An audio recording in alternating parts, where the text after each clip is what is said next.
तो आज मेरी बेगम के मायके में एक स्पेशल कार्यक्रम है, इसलिए मैं भी अपने ससुराल आया हूँ। हाँ, क्योंकि कार्यक्रम में कार्य भी ज्यादा होगा तो गधों की जरूरत तो पड़ेगी ही।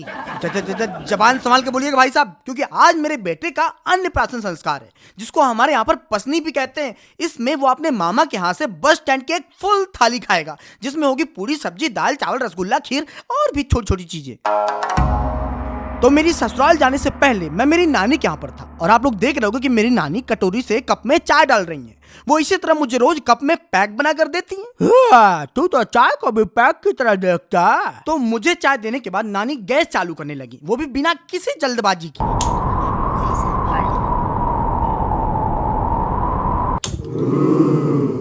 अच्छा हुआ गैस जल गई, नहीं तो मैं भून जाता। वैसे नानी कटोरी में बची चाय को गर्म इसलिए कर रही हैं क्योंकि मेरी बहन भी अभी नानी के यहाँ पर ही है। हाँ, लेकिन सुबह चाय पीने के बाद अब दोपहर का समय हो गया है। हाँ, और मैं अपनी बहन और अपनी मम्मी की मौसी की बहन यानी कि नानी को लेकर आ गया हूँ अपने ससुराल छोटे भीम के अन्नप्राशन संस्कार में शामिल होने के लिए। या मोटा भाई, लेकिन तुम इतना होश क्यों रहे हो? देखिए, मैं इसलिए हंस रहा था क्योंकि मैं अपने साले को बोल रहा था कि कभी तो पाँव पड़ लिया कर मेरे। माना कि तेरी हाइट बड़ी है लेकिन मेरे रिश्ते की हाइट ज्यादा बड़ी है। वैसे मेरी नानी के पाँव पड़ने के लिए वहाँ पर लाइन लगी हुई थी। लाइन नहीं दिख रही होगी क्योंकि लोग दूर दूर लगे हैं। अरे तू लोगों को छोड़, चप्पल उतार और दिखा तेरे ससुराल में तैयारी क्या चल रही है। चलिए तो देखिए, उबली हुई आलू कुचली हुई रखी हुई है। दूसरी तरफ ईंटों से बनाए हुए घरेलू चूल्हे के ऊपर कढ़ाई रखी है। कढ़ाई के अंदर टमाटर मसाले के साथ मसले जा रहे हैं। और तीसरी तरफ जब मैं गया तो मैंने देखा कि छोटा भीम, जो आज का मुख्य अतिथि है, अपनी बुआ की गोद में बैठा बैठा मुआ बना रहा है। तो छोटे भीम को चुप कराने के लिए मैंने उसको घुमाने का सोचा, लेकिन उसने मेरी दाढ़ी को नोचा। बोल रहा होगा कि पिताजी कम से कम आज तो दाढ़ी बनवा के आ जाते। अब क्या है कि छोटे बच्चों की हालत तो उधार के पैसे की तरह होती है, कभी इसकी गोद में तो कभी उसकी गोद में। अरे भैया, लेकिन आज तुम्हारी बहन को देखकर रो क्यों रहा है? हो सकता है कि मेरी बहन ने छोटे भीम को आधार कार्ड ही नहीं दिखाया हो, इसलिए वो पहचान ही नहीं रहा है कि जिसने उसको छुआ है वो उसकी बुआ है। वैसे इसके बाद जब ये किचन में गया तो उसने देखा कि वहाँ पर गुलाबी साड़ी पहले भाभी जी थी, लेकिन इसके अंदर एक कमरा था जिसके अंदर बहुत सारी जी थी। कोई मामी जी, कोई भाभी जी, कोई चाची जी, कोई अम्मा जी, बहुत सारी जी।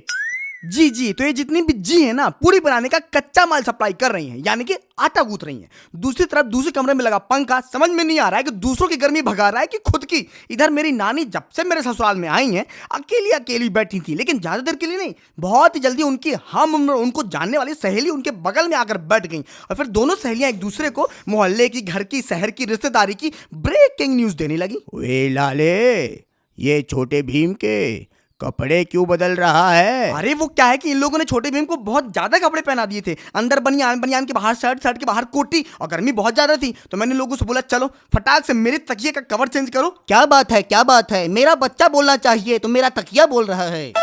अरे यार, मजाक कर रहा था। बाप हूं उसका, वो बच्चा है मेरा। आखिर उसके कॉपीराइट्स मेरे पास ही है।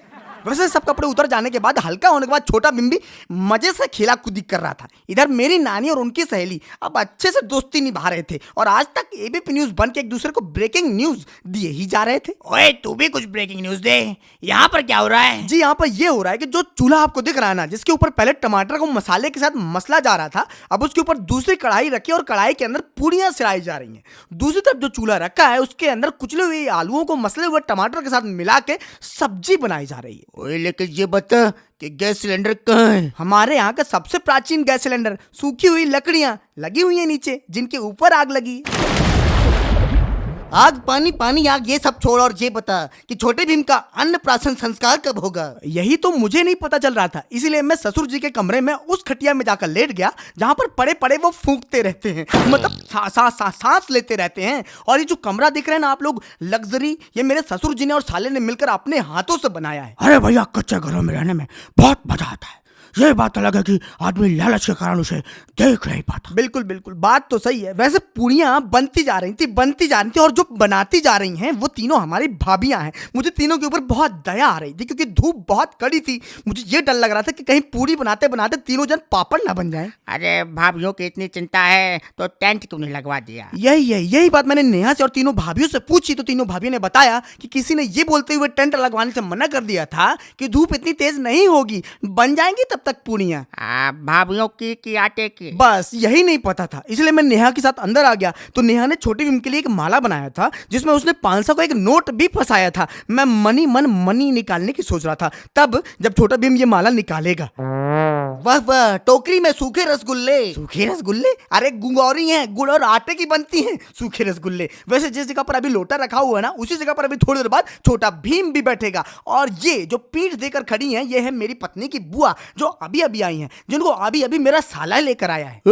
बैंड वाले भी आ गए, लगता है नाचना गाना भी होगा। हाँ बिल्कुल, नाचना भी होगा, गाना भी होगा, मुक्केबाजी भी होगी, लेकिन लास्ट में। तो अब आप लोग देख सकते हैं कि लोटे के बगल में और लोटे, गिलास, कटोरी रखे जा चुके हैं, वो माला भी रखी जा चुकी है जिसमें फूलों के साथ 500 का नोट भी है। अब ये रही प्रमुख थाली जिसके बारे में चलिए विस्तार से चर्चा करते हैं। बिस्तर से चर्चा करने की क्या जरूरत है? नींद आ रही है क्या तुझे? अरे काका, बिस्तर से नहीं विस्तार से चर्चा करते हैं कहा है। अच्छा बता इस थाली के बारे में विस्तार से बता। जी, तो इस थाली में ग्लास है जो चांदी की है, इस थाली में पायलें हैं जो चांदी की हैं, इस थाली में खीर है। ओए, ये भी चांदी की है क्या? अरे खीर चांदी की नहीं है, उस खीर में जो चम्मच है ना वो चांदी का है, चंदूमल। और कटोरी में थी मिठाई, कटोरी में था रसगुल्ला। साथ ही काफी मेहमान भी अब घर में आ चुके थे, इसलिए मैं चुपचाप कोने में खड़ा था। अब आप लोग ये जो छोटी सी कुर्सी देख रहे हैं ना, ये छोटी भीम को बैठाने के लिए पहले रखी गई, फिर हटा दी गई क्योंकि छोटा भीम नशे में था, नींद के नशे में, बैठने के लायक ही नहीं था। ये बाबा सुनना, छोटा भीम अभी सो इसलिए रहा है ना क्योंकि उसको अभी मिठाई और रसगुल्ले का मतलब ही नहीं पता। जिस दिन पता चल गया ना, खुद को क्या तुझको नहीं सोने देगा। हाँ बिल्कुल सही बात कह रहे हैं आप, क्योंकि जैसे ही उसका मामा छोटे भीम को उसकी जगह पर लेकर गया, वो एकदम नीचे देख रहा था एक टक कि क्या क्या आइटम रखेला है नीचे। तो अब छोटे भीम का अन्नप्राशन संस्कार शुरू हो रहा था। तो सबसे पहले छोटे भीम को बिना दांतों के दातून करानी थी, लेकिन दातून बहुत लंबी थी, इसलिए मेरी नानी ने उसको तोड़ के 2 टुकड़ों में किया। एक टुकड़ा छोटे भीम के हाथ में दे दिया और एक टुकड़ा उसके मामा के हाथ में। तो उसके मामा ने जब उसको दातून कराई तो उसने दातून को दातून नहीं समझा, आइसक्रीम समझा। इसके बाद लोग आके छोटे भीम को पैसे देने लगे। मुझे इसके बारे में जानकारी नहीं थी, नहीं तो मैं बोलता भाई मेरा भी थोड़ा बहुत अन्नप्राशन संस्कार कर ही दो।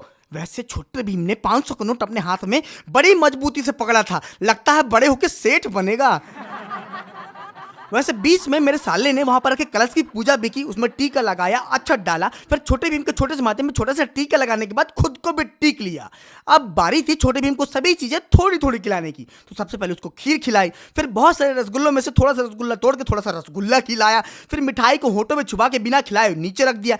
ऐसे ही सभी चीजें थोड़ी थोड़ी उसकी होठों में छुपा के नीचे रख दी गई। एक बात बताओ, पानी नहीं पिलाओगे क्या? बस उसी की तैयारी थी। नेहा की बुआ ने लोटे से ग्लास में पानी भरा, लेकिन वो ग्लास वो नहीं था जो छोटे भीम के लिए मंगाया गया था। तो उनको बताया गया, फिर उन्होंने चांदी गिलास में पानी भरा और फिर उसके मामा ने छोटे भीम को पानी पिलाया। इसके बाद छोटे भीम को वो माला पहनाई गई जिसमें 500 का नोट भी पहनाया हुआ है। इतना सब होने के बाद छोटा भीम मनी मन बोल रहा होगा कि इतना सब जब कर ही रहे हो, बैंड भैया आया हुआ है, तो एक काम करो ना, शादी ही करवा दो मेरी।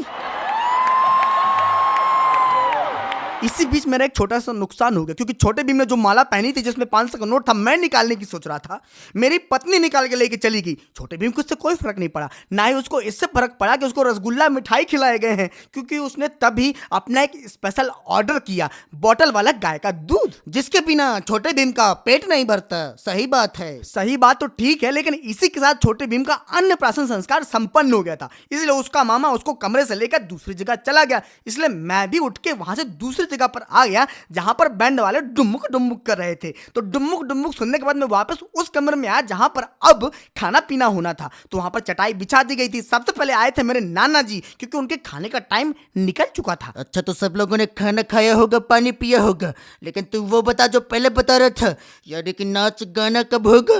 बस खाना पीना होने के बाद नाच गाना हो ही रहा था, इसलिए मैं वहां से दूर आके बैठ गया था, क्योंकि मुझे पक्का पता था कि मुझे भी घसीटेंगे, जबकि मुझे उतना घसीटना आता नहीं है, मतलब कि नाचना। पर मुझे वहां से लेके चले गए थे। जब मैं वहां पर पहुंचा तो नेहा और नेहा की बुआ की लड़की डांस कर रही थी, उसके बाद नेहा की बुआ जी ने भी डांस किया, उसके बाद मेरी नानी ने स्पेशल डांस किया जिसको मैंने नाम दिया सुई धागा डांस।